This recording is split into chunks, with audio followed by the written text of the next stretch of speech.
It's Week 12 of the National Football League, and the spotlight is on Nick Chubb. He's one of the highest-scoring backs in the league, ranking 5th in rushing touchdowns. It's the Browns and the Steelers under the lights on Thursday night. EA Sports coverage of the National Football League is on the air. Hi again, everyone, with Charles Davis. I'm Brandon Gaudin. And, Charles, we look at this Browns ball club. They come in off a loss last time out, but they've been playing better than 500 ball the last couple months. 5 wins in their last 8 games. Meanwhile, for the visiting Steelers, they're in a real groove of late. Winners of 5 of their last 6 games. And last week's win was indicative of how good this team can be. It was a complete performance.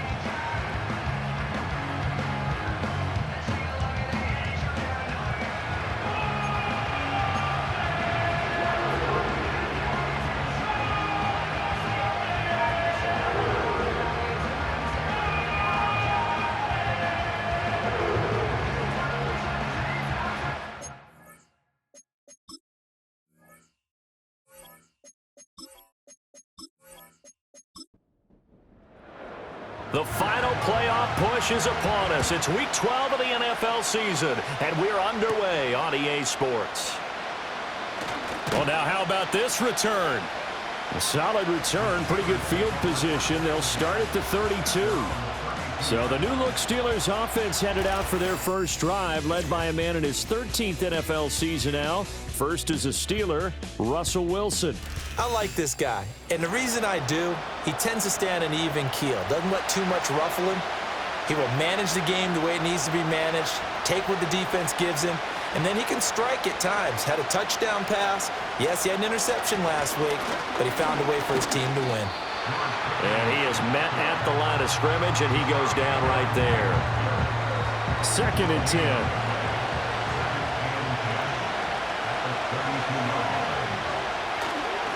First carry for Najee Harris. They get 6. That'll leave them with 3rd and 4. A quick burst there, and he nicely bit off a pretty decent gain. And they'll look to avoid an early 3 and out here on 3rd and 4. To throw is Wilson. A short one there to Freiermuth. And he'll be taken down, but he does have first down yardage. Holding offense. So following the holding call, what can they do here on 3rd and long? Out of the gun, here's Wilson. Able to find the open man. That's complete. And he'll have it past midfield almost to the 40 before being taken down. Boy, a nice play there as they wind up converting on 3rd and 15. When they've needed a play this year, he's certainly been the guy to deliver it. As this season has gone on, he's been awfully consistent and sometimes spectacular. So a 1st and 10 upcoming from Browns territory now at the 42-yard line. Harris running straight ahead. 20. 5. And he's in. Touchdown, Steelers. Najee Harris hitting double digits with his 10th rushing touchdown on the year. And the Steelers put the night's first points on the board as they take the early lead. And that touchdown's going to put him in double digits now for the year. It's his 10th rushing touchdown of the campaign. Chris Boswell now for the extra point.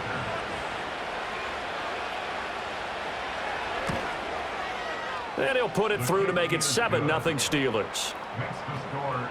So that drive, 4 plays. And it was Najee Harris who finished it off with a touchdown run.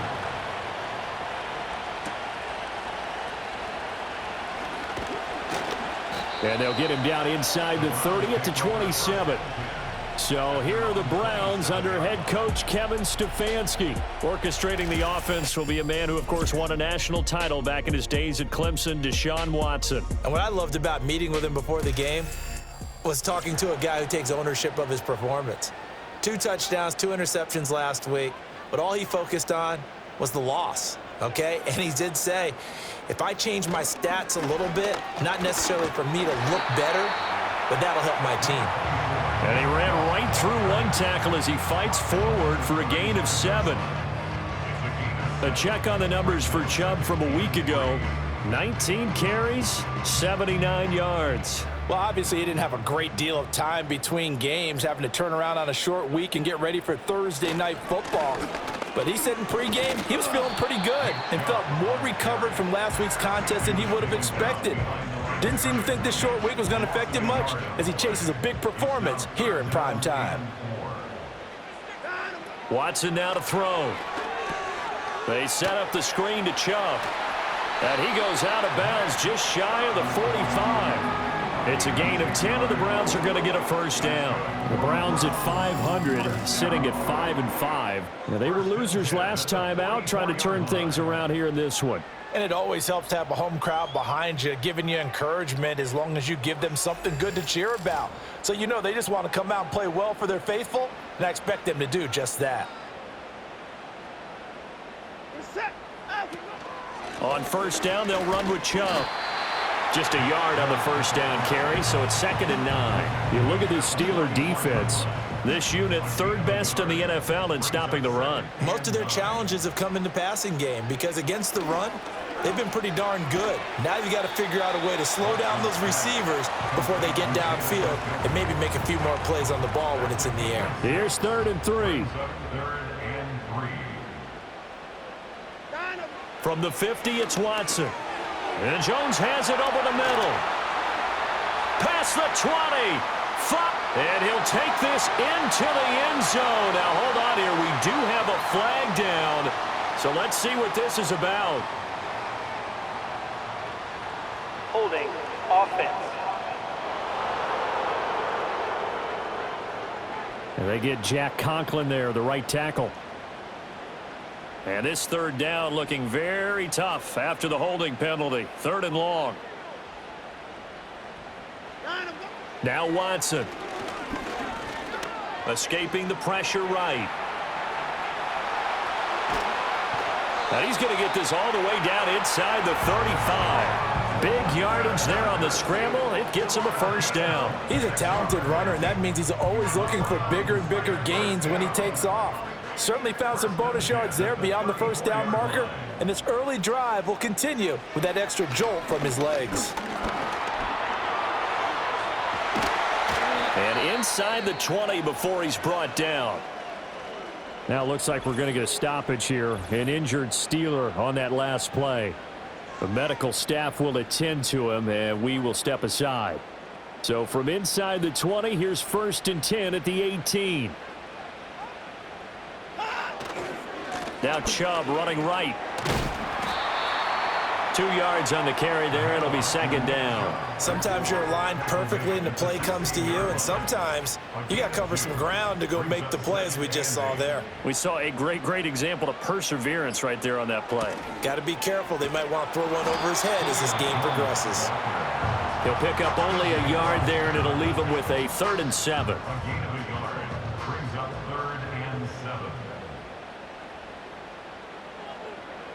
Here's Watson. And he's going to have to eat this one as down he goes. Keanu Benton, the one who got in to bury him. We always talk about how teams are so competitively matched and you just want to make those plays that give you an advantage. How about right here? The difference between letting them score a touchdown versus holding them to a field goal? That's absolutely huge with the play he just made. And you know he hated taking the loss there on 3rd down. On for the field goal now is Evan McPherson. Right hash mark, a 42-yard attempt. McPherson's kick is good. And they are on the board, but still trailing. It's 7-3. So both teams come away with points on their opening drives. Now they still trail. They answered the touchdown with a field goal, but at least able to break that goose egg here early. And that is what's important, right? Because they didn't let that initial touchdown go unanswered. Took the ball themselves, moved it downfield, and put it through the post for 3 points. Game on. The Steelers offense led by their running back headed out for the 2nd possession. He is the NFL's leader in rushing yards to this point in the season. And if he can replicate or even surpass the production that he had over the first half of the year, he's going to have a good chance to take home the title. Now a give, running left is Harris. And he'll power ahead, but only for about 3 yards. 2nd down coming up. Holding offense. They're backed up here with a 1st and 20 now after the holding penalty. From the shotgun, Wilson. A short one there to Freiermuth. And he stopped right at the 25 after a gain of 5. Behind the sticks here with a 2nd and 15. Play action. It's Wilson. That's swung out wide to Harris. And he'll get it up to the 33-yard line. Ineligible receiver downfield, offense. Too far downfield, something those linemen have to watch out for, and that time it costs them. Still 2nd down.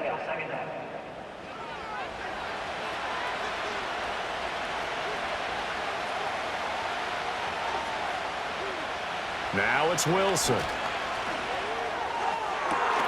And this one is incomplete. Van Jefferson was the intended receiver, and it's 3rd down. You look at this Browns defense. They're going to be tough to throw on, no doubt. Currently ranked 3rd in the NFL against the pass. And I'm struggling a little bit trying to really categorize this crew. They're top 10 in the league against the pass, but the bottom half of the league in sacking the quarterback. That doesn't make sense.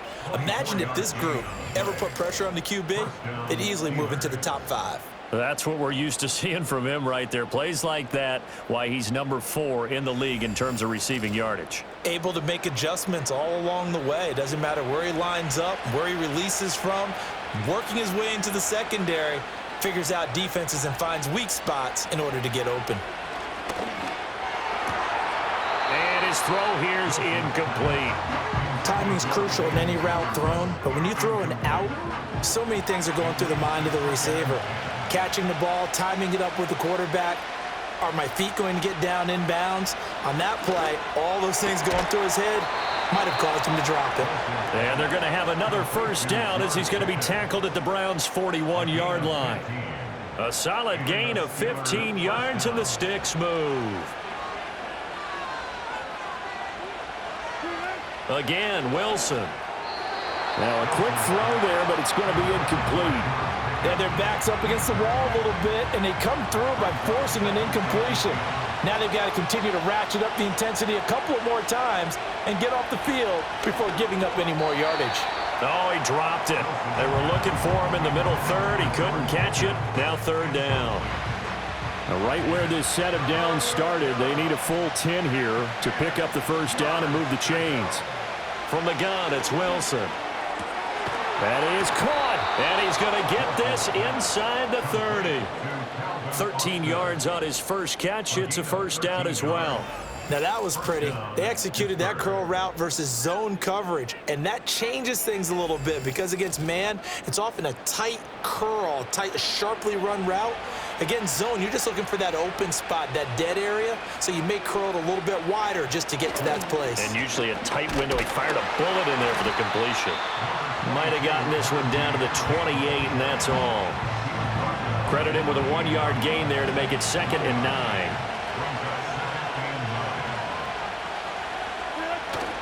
Off the play fake, here's Wilson. Across the formation, he hits Austin. And they will eventually get him down, but he's inside the 5 all the way to the 3. That one goes for 24 yards.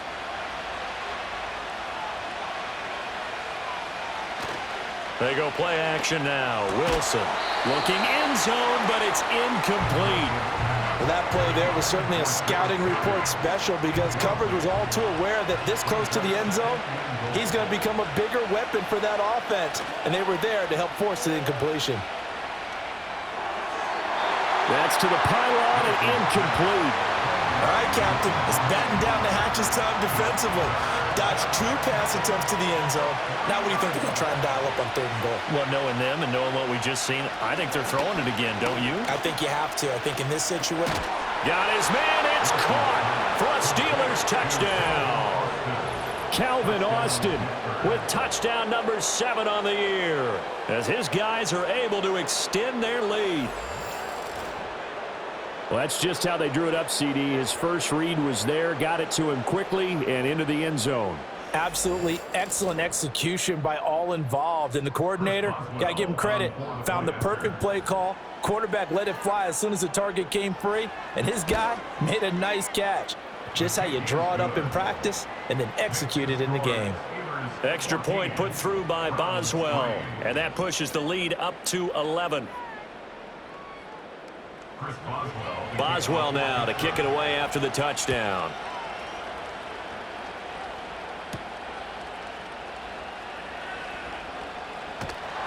And out a little across the 25 to the 27.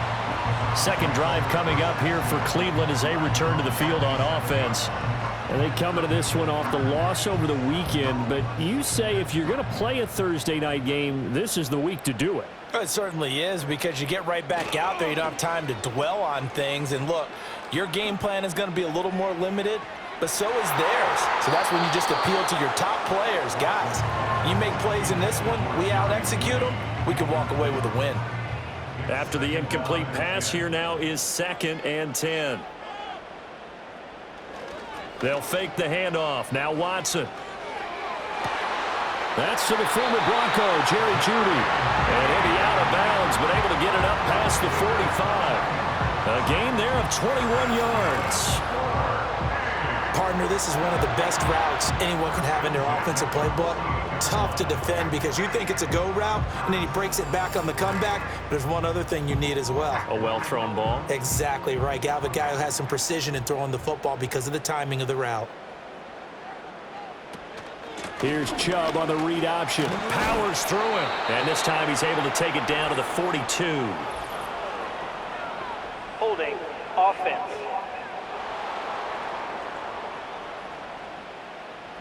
An unfortunate time for the penalty there. That cancels out a positive play from this offense. Well, not to sound too trite or too accepting, but you and I both know it happens. You got to accept it and move on. Yardage, you got to get back. Focus on the next play, move on. That'll go for a gain of 7, and it'll be 2nd down. Brings up 2nd down at the 47-yard line. After one, a 14-3 ball game.